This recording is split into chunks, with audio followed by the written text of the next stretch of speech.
What is up, guys? Welcome back to the Monday Morning PlayStation Podcast with your host, Dylan Lepore. So we first start off with this news topic I found on, what is it, COG Connected website. Is it COG Connected? And it's about Sony's first-party studios. Amazing games, one glaring problem. And that problem is all these exclusives. They're great, but he feels like they're starting to be cookie cutter. And they are already cookie cutter, and it started with The Last of Us. So let's dive in to his post right now. In a post written by Ahmad Muhammad on COG Connected, he states, "One of the greatest deciding factors in your decision for buying a console will ultimately come down to what it has to offer, that the competition does not. Looking at the technical aspects of each console, there isn't too much of a difference to base the decision on. What it does ultimately boil down to are the exclusive titles in each console's library of games. Sometimes a single property can be enough to sway a gamer to a console because they simply cannot find that experience anywhere else. But what happens when a console doubles down on its success, creating games that all look and play the same in the hopes of recreating the magic? We take a look at some of the most popular AAA games for PlayStation 4 to see the problem first-party exclusive titles can present." Now, in his 10-minute video he had this small piece in the article. In this 10-minute video he talked about The Last of Us starting it, and everybody want to recreate that experience. And if The Last of Us didn't do well and did a 56 on Metacritic, then we'll still have the same God of War, because God of War is doing that Last of Us thing. And most Days Gone and God of War, Days Gone, Horizon Zero Dawn, all those games are trying to be third-person action-adventure, and he says they can only tell stories through third-person action-adventure, because Sean Layden made a statement about PlayStation is about story, and he then goes on to saying first-person doesn't have story. Then he shows a picture of then he shows a zoom-in shot on Destiny about not having story, and then he switches over to Microsoft's Halo. And I can't really agree with this, but I can see where he's coming from with the PlayStation exclusives, all the third-person action-adventure shooting, all that is, he then put another generic exclusive game number 23 at the end when Uncharted The Last Legacy popped up. He put that under instead of The Last Legacy. And I can't really agree with this, because of there is plenty of freaking games out there that are on PS4 that are exclusives, and that show that the story is there, and that they're not doing it's just these AAA games. Does that make sense? It's just there's a lot of AAA games that are now doing that, but there are plenty of non AAA third-person games that are not doing that kind of stuff. So, for example, Little Big Planet 3 came out. That came out a little while ago during when the PS4 was basically that time when the PS4 launched. Wolfenstein, Song of the Deep, Dishonored, Don't Starve, going into your indies, Firewatch, Ollie Ollie 2, Welcome to Hollywood, Transistor, Axiom Verge, The Witness, Everybody's Gone to the Rapture, The Swapper, Hotline Miami, and some of those. All these aren't technically exclusives anymore, but they are, like Dishonored, and Dishonored is not an exclusive, but these exclusive games are not always third person. Like let's, for example, Song of the Deep. Song of the Deep was made by Insomniac Games, and I believe that was only sold at GameStop and only sold for the PS4. And that was a fantastic game. Don't Starve is that eagle-eye view trying to survive game. That was a great game. It had a weird story to it, and it was very unique. But also, if we take it back to when Rocket League first launched on PlayStation Plus, that was a huge success. And that was, unless you count like third-person car racing, I wouldn't really count it as that, but I would more count it as like an arcadey feel. But then again, that's still an exclusive. That is not cookie cutter. That is very different. That Rocket League was humongously different, and it was an exclusive for an entire year. And that's a long time.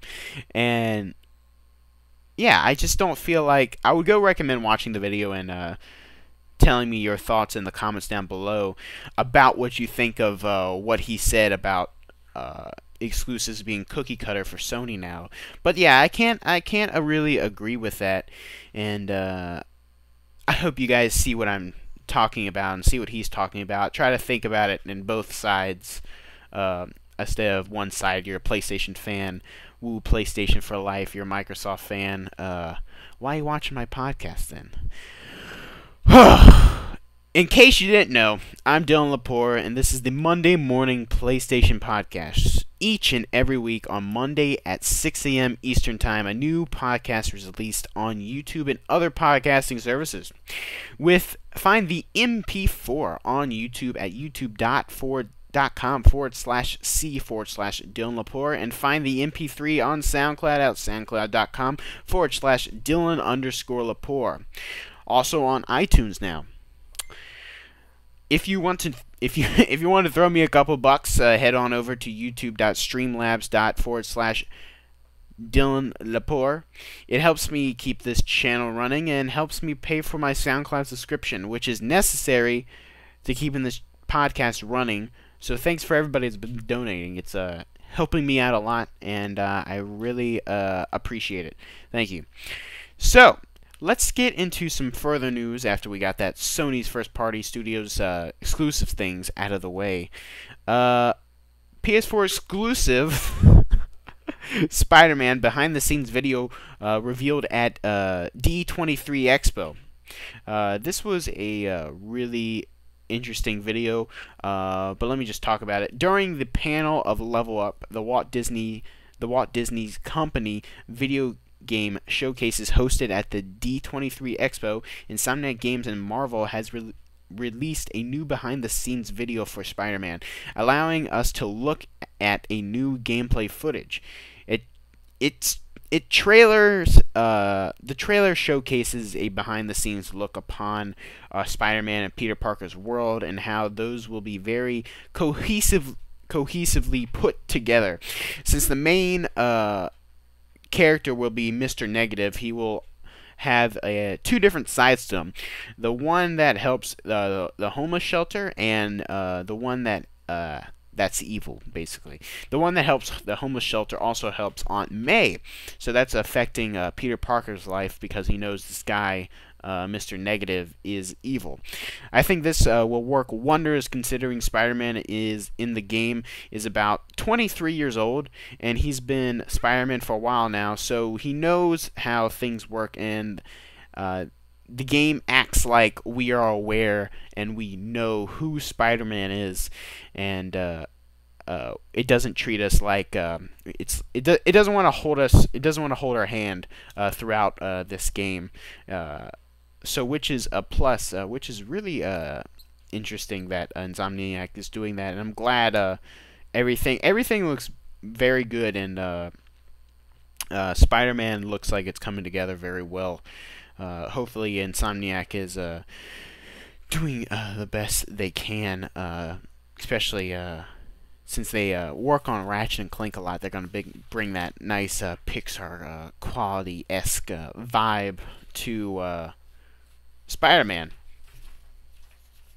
So Toy Story is also coming to Kingdom Hearts 3. in a post on the PlayStation blog, they talk about Kingdom Hearts 3 is coming in 2018 for real. Series director, I'm going to say this wrong, Tetsuminari Nomura revealed one of the gaming's most desired and highly anticipated pieces of knowledge at the end of the most recent Kingdom Hearts 3 trailer that played to a packed auditorium during Disney's D23 Expo at the Anaheim Convention Center. And that's what the second biggest piece of news. The main bombshell was that the world of Toy Story would appear in Kingdom Hearts 3 for those who haven't played before. Kingdom Hearts is an action RPG where the main hero, Keyblade wielder named Sora, is joined by Donald Duck and Goofy as they travel across the Disney worlds to fight against the dark and spreading threat of the shadowy creatures known as the Heartless. So far, they've traveled to dozens of Disney worlds, and by the time Kingdom Hearts 3 comes out, more than 200 plus Disney characters will have appeared in the franchise.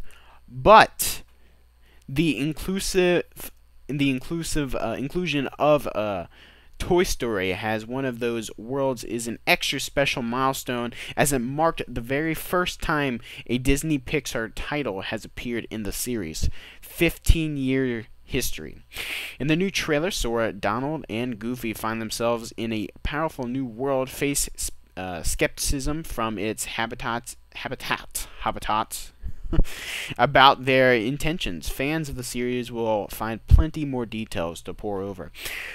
So I've never really been a Kingdom Hearts fan, but I did play Kingdom Hearts on the Game Boy Advance. I forget the name of that one, but it was cool. It was pretty cool because after you played as Sora, you play the entire game as Sora, then you would go back and play it as the dark-haired character, which was pretty cool. But Toy Story finally coming to Kingdom Hearts, that is a big step, especially for Disney.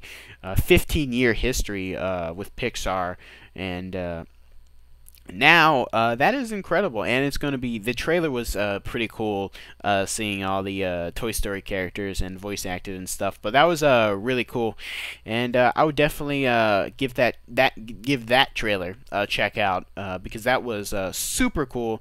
And Toy Story, yeah, who doesn't like Toy Story? Prepare for Destiny 2 by linking your Battle.net account and Bungie profile. So as we know, Destiny beta is on the horizon on the 18th for PS4 players, and I am pretty excited about that. Digital Trends said, "That's great news for players, and it should ensure that Destiny 2 has a long lifespan across all three platforms. It's set to release on the 18th. On the platform it's set to release on. The game is set to drop on PlayStation 4 and Xbox One on September 6, 2017, while the PC release, Destiny 2, will hit PCs almost 2 months after it hits console, is scheduled for October 24th, 2017. The upcoming beta period gets underway on July 18th, with the PC beta starting in August. For PS4, early access to the beta is from the 18th to the 20th, and Xbox One early access to the beta is from the 19th to the 20th. So PlayStation gets it a day earlier, which is cool for us guys.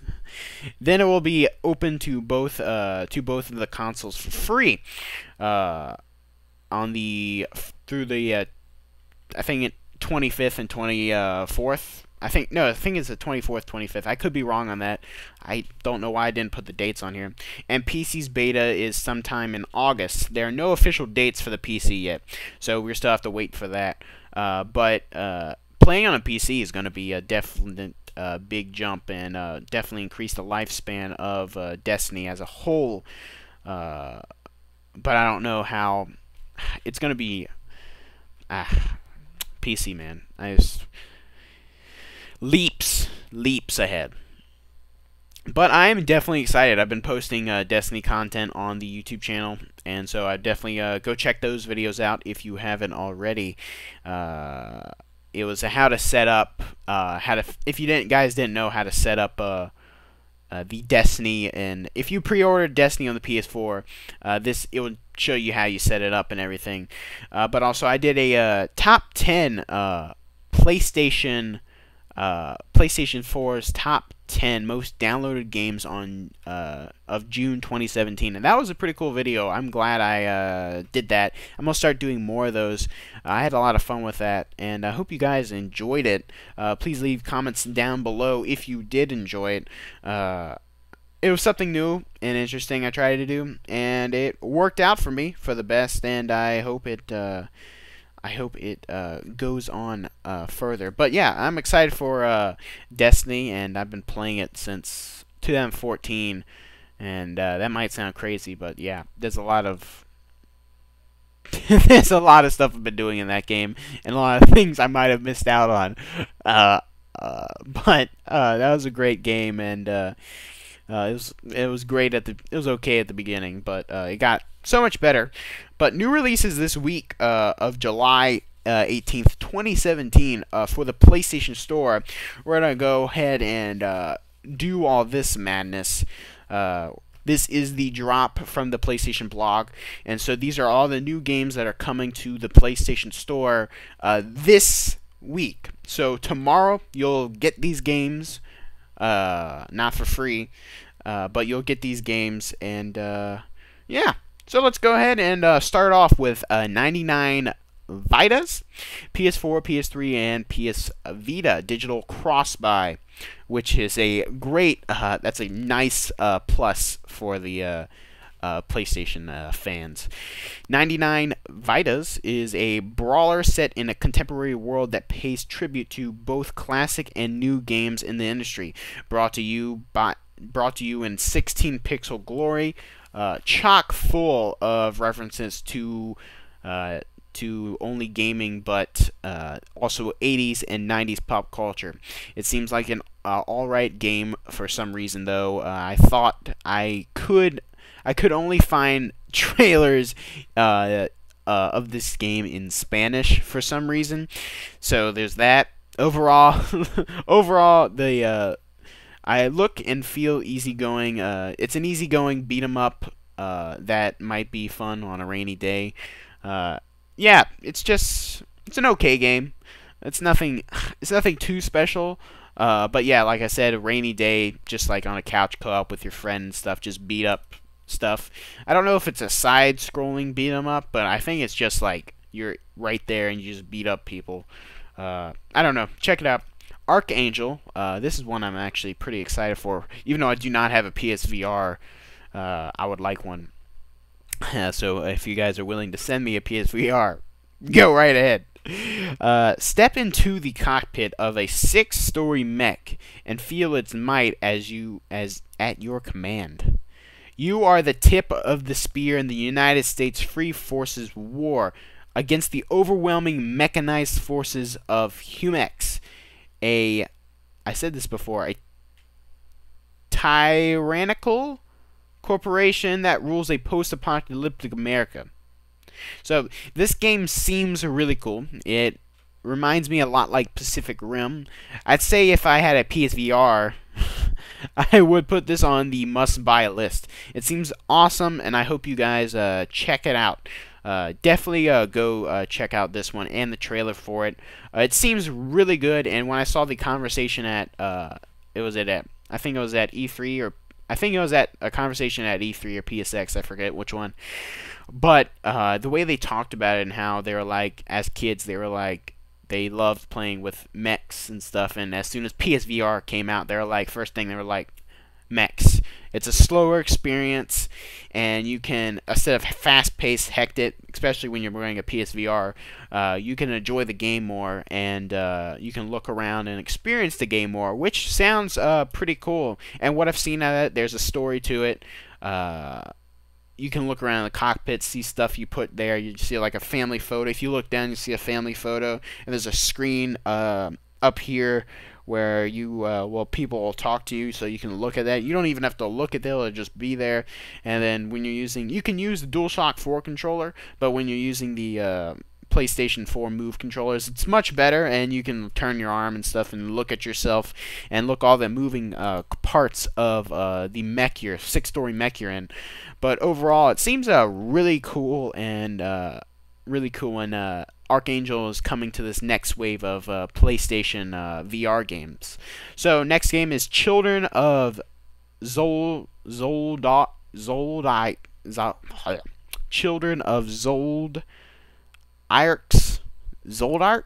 PS4 digital. A story-driven tactical RPG set in the fantasy realm of Lumos, a world divided of in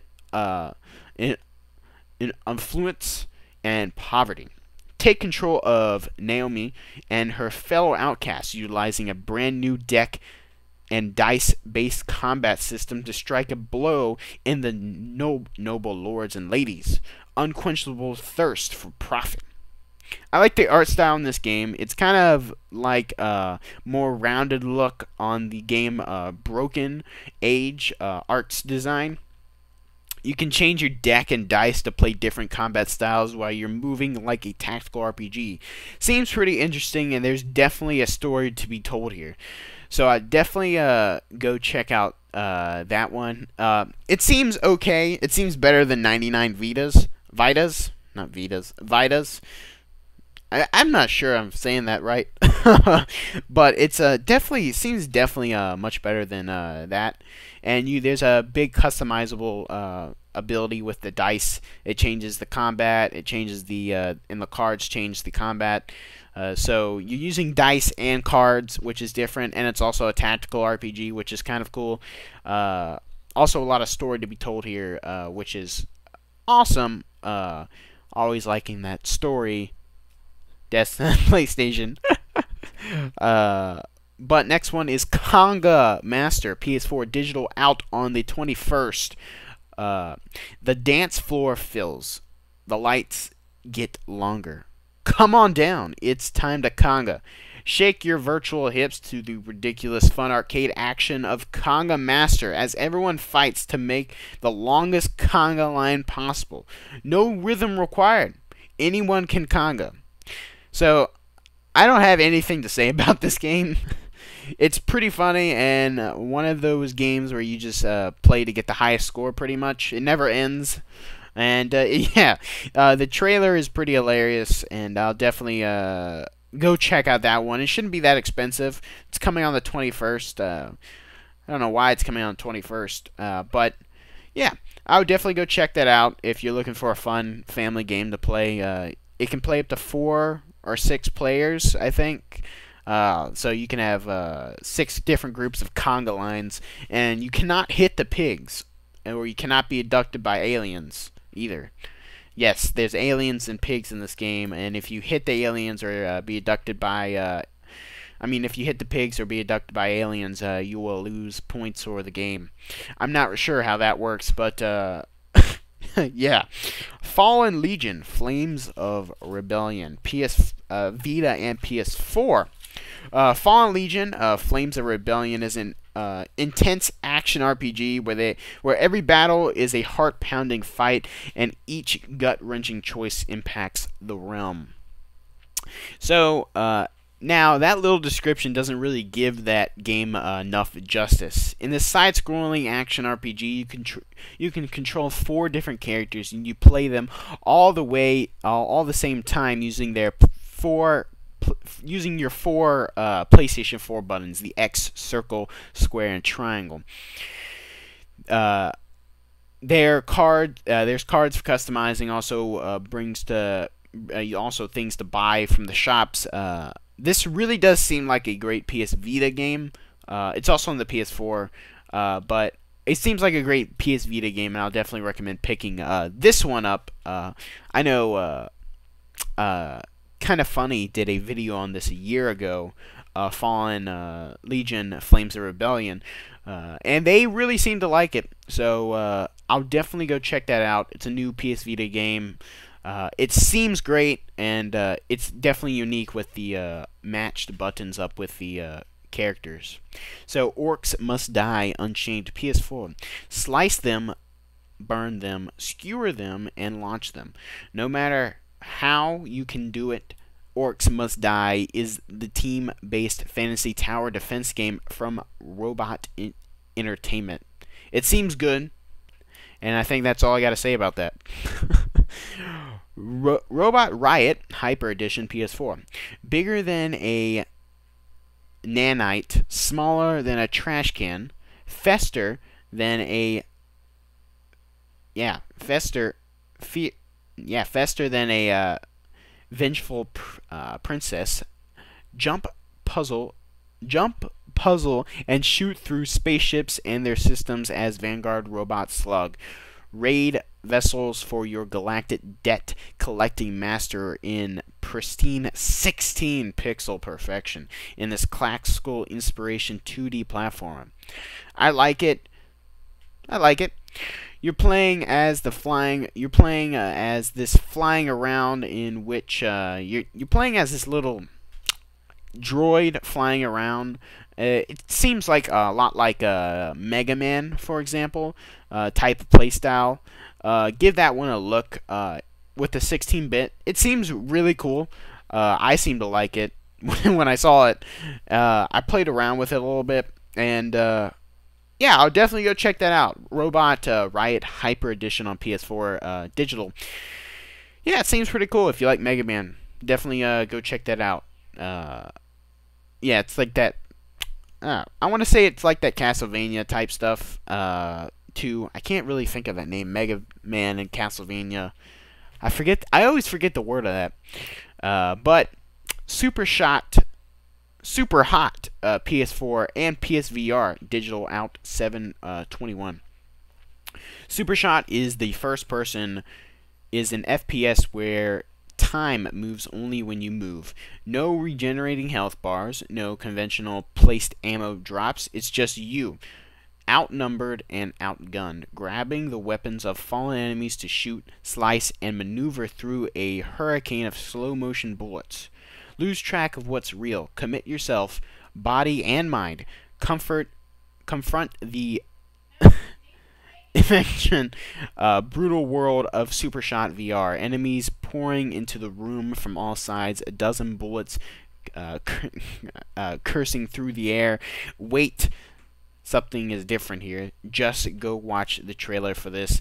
I swear you won't. I swear once you see this, you'll love it. It's pretty cool how they do it, and the song that they did with the trailer and stuff. It's pretty wicked how they did this, and I'll definitely go check that one out. They use this time slow motion stuff. So like, here for example, I punch a guy, right, and then I drop, and then he drops the gun.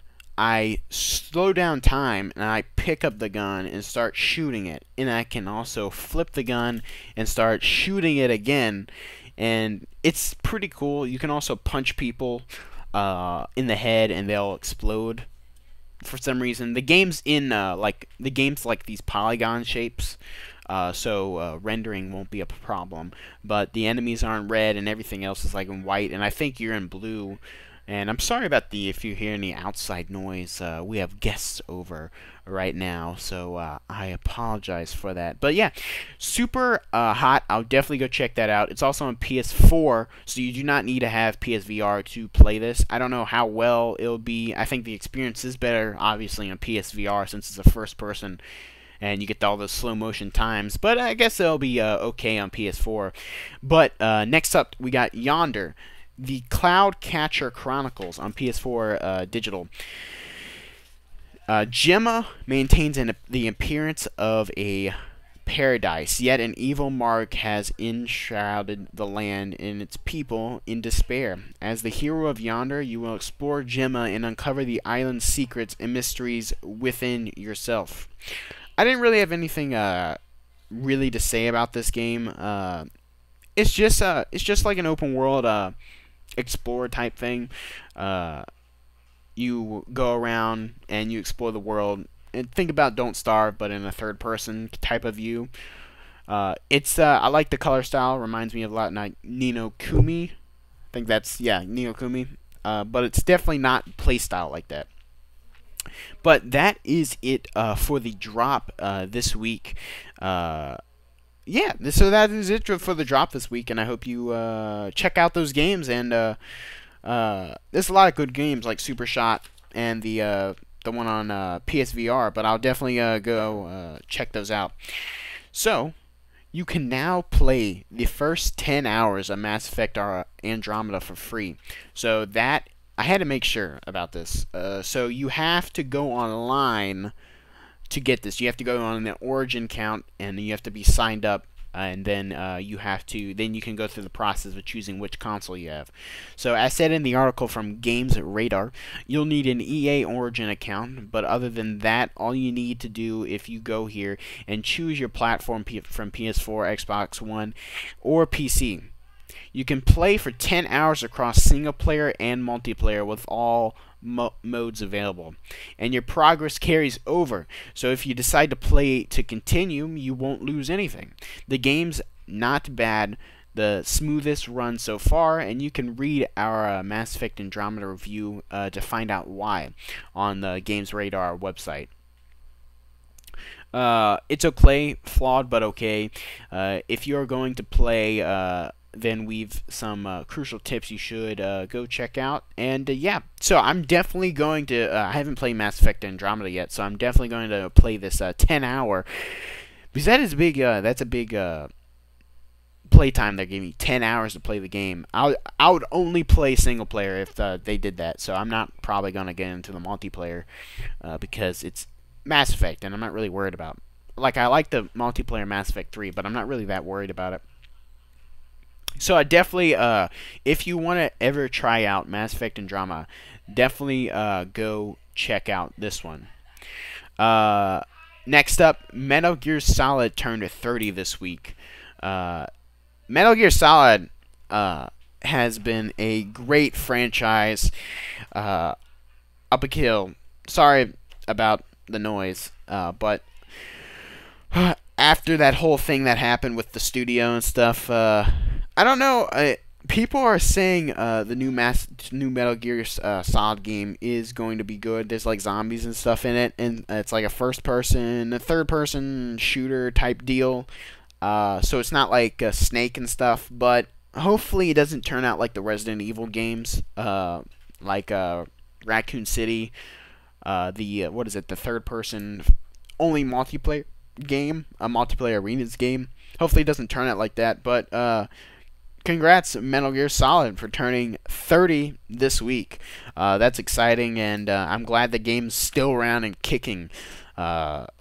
It's very impressive that it is. So let's move on. Experts are predicting a backwards compatible PS5 will arrive in 2019. Is that a good thing? Do you want one? I am unsure about this. Don't need this anymore. I am unsure about the PS5. It's very. I don't know if I'm ready for it. Because especially with the PS4 Pro and all the iterations they're doing, I was not expecting this. I just want to point out something. If you're watching this on video, you see the awesome screen I got right there. Sorry if you can't really see it. That's the only way I can get it to be like that. It's kind of dark, and you can't really see anything. But PlayStation 5, I'm like, I tweeted out, like, it hasn't been long enough. It hasn't been long enough. It hasn't been a long enough cycle for me to want another one. But backwards compatibility with PS4, if a PS5 came out, I would have to get it. I'm like, you have to have a new console, not another iteration. I mean, you have to have a new console, not another. I guess iteration will work. Yeah, I guess iteration. I mean, like, you know what I'm talking about, like PSP 1000, 2000, 3000, go, or PlayStation 4, PlayStation Slim, PlayStation Pro. I don't really mean like that. I mean like 3 PlayStation 1, PlayStation 2, PlayStation 3, PlayStation 4, actual like jumps ahead. But if it was backwards compatibility, that would have been pretty awesome, and I'll definitely probably get that. But I don't have a PS4 Pro, and I do not have an HDR or 4K television, so I really don't know how advanced it would jump to. But when I first started playing Destiny for the first time, and I looked around the world and I jumped in it in the alpha, I was freaking amazed at how awesome the game actually looked when I first jumped into it. Like, it's unbelievable how the game actually looks. I can't imagine. I can't even go back to that time when I first saw how good it looks. It was just pretty crazy, and I want that reaction again when I first jump into a game like Destiny. Had a drink there. But yeah, I don't know if I'm ready for another PlayStation iteration, but I'll definitely pick it up if another one comes out, and as long as it's under like $400 and under, I'll definitely go and pick that up. But tell me what you guys think about PlayStation VR, and I'd love to hear what you guys think about that, because of how all the pros and all the ones, Xbox Ones, and I don't think the Switch is going to come out with another iteration here soon, but for example, the DS's, they are doing, they just came out with the new, I think it's the 20th, they're coming out with the new, or the 30th, I forget which date, but I think they're coming out with the new 2DS XL, and so I definitely want to get rid of those iterations like that. I don't really get those. I know a lot of people do. But yeah, tell me in the comments down below what you guys think of the PlayStation 5, and that will be very interesting. But let's get onto a topic that I was actually wanted to talk about, and that is Spyro Remastered. Now, I've been playing Spyro since forever, since I've freaking born. And when I was born in '98, and so I've been playing Spyro since then, and I played every single Spyro game that has ever came out. Literally every single Spyro game has ever came out on the DS, Game Boy, PlayStation, and again, I'm sorry about the noise. PlayStation, Nintendo, GameCube, Wii, even the cell phone, old cell phone games of the Legend of Spyro, A New Beginning, and stuff like that. But the first trilogy was definitely my favorite. The third one in the trilogy was definitely my favorite. But I love them all, and I love always going back to them. And I love the characters, Hunter, and I love the characters in number 3 with the kangaroo and the monkey, and all those characters in the third one were awesome, and I like always play that game. Like I still play that game today. It's just it's like my Mario, because I don't really play Mario that much, and that's like my Mario, where I always go back to it and always trying to get the best stuff, and I always trying to get the highest score and stuff, and always trying to master that game, because I know that game inside and out. And everything I know, that's like the game I've played forever. It's like today's Destiny for me. So I'd play Destiny a lot. That was when I was playing Spyro. I just played Spyro for freaking ever. I think I've beaten Spyro Year of the Dragon like 10 times. So the reason I'm talking about Spyro though is because of I want them, since they did this remastered. If they were doing a Crash remastered, Activision owns Crash, and since they did a Crash remastered, owns the rights to Crash, Activision owns the rights to Crash, and since they did a Crash remastered, why couldn't they do a Spyro remastered? Like, they own Spyro. It's now a Skylander. Spyro and Crash are now Skylanders, and so why wouldn't they? And that is something that I really would like That would have, for real, having PS4 Spyro remastered would like it would be the best freaking thing ever, and I would freaking love it. Nasty Nork and Ripto and Hunter. It would Blanca. It would be freaking amazing, and I'd love to know what you guys think about another new Spyro remastered. Because it literally would be freaking awesome, better than Crash Bandicoot. For me, it would. I was never really that much into Crash. I got into Crash. I played had the trilogy box set I got from Walmart a long time ago, from all the PlayStation 2 Crash games, besides the racing ones. And I never really got into Jack and Dexter either, but Spyro was my main character, and Ratchet and Clank is what I played. So it would be Spyro, Ratchet and Clank, and Sly Cooper. That's what I played all the time. But if they really do this remaster, that would make my freaking day so much brighter, because it would be freaking 20 years later. 20 freaking years later, man. It's insane, and I hope that they do that. But not a lot of news came out this week, and I hope you guys are fine with that. Hope you guys enjoy this Monday morning PlayStation podcast. I know I did, and I hope you guys did too. I'm going to say that again. Again, PS5, Spyro, all that stuff. And again, I'm sorry about the noise in this podcast. But yeah, I'm trying stuff new, and I hope you guys keep supporting my channel, and I hope you guys generally like these podcasts. So, with that said, you can find the podcast on YouTube, iTunes, SoundCloud, all the apps that are connected to iTunes, each and every week on Monday at 6 a.m. Eastern Time.